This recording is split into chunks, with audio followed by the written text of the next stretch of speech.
Namba 7, ili utajirike, weka chuma kwenye sikio kwa ajili ya ndugu.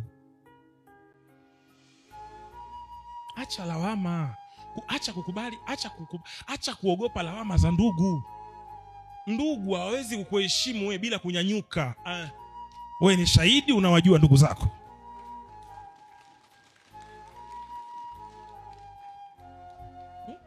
Mimi nampenda Yusufu.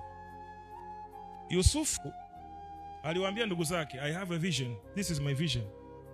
Nini kilichotokea? Wakampinga, wakambeza, wakataka kumuua. Ndugu zetu ni hatari kwenye maisha. Sikufundishi wachukie ndugu zako, ila nakufundisha kuwa makini na ndugu zako. Mama mmoja alinifuata, anambia naomba kutubu, ndoa ya mwanangu mimi ndo nimeivunja.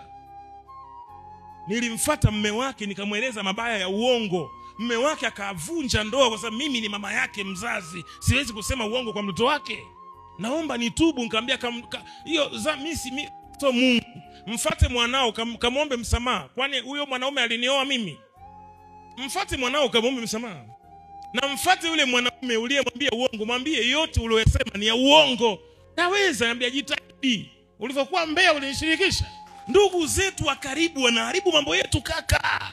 Ndugu zetu wa karibu wanatubania. Ndugu zetu, ndio maana mimi nawaambia siku zote, watu wetu wa karibu hawawezi kutuunganisha kwenye fursa za utafutaji wa maisha. Umeelewa vizuri? Wako watu tunawajua karibu. Wako kaka zetu wana sheria wakubwa katika taifa. Tulipopata kesi walikaa pembeni. Wako ndugu zetu wakubwa jeshini. Tulipotaka kujiunga na jeshi walituambia msiwe na wasiwasi, mtaingia. Wakashindwa, wakatusaidia wengine ambao hawana vyeo, wakalibeba kama letu. Wako ndugu zetu ambao wana biashara kubwa, tulipotaka hata kamtaji walituweka mbali. Kwa hiyo sikufundishi wachukie, lakini kuwa makini na ndugu na upambane wewe kama wewe, kwa sababu miguu miwili wanayo wao na wewe unayo pia, mikono miwili hawanepokea baraka Bwana.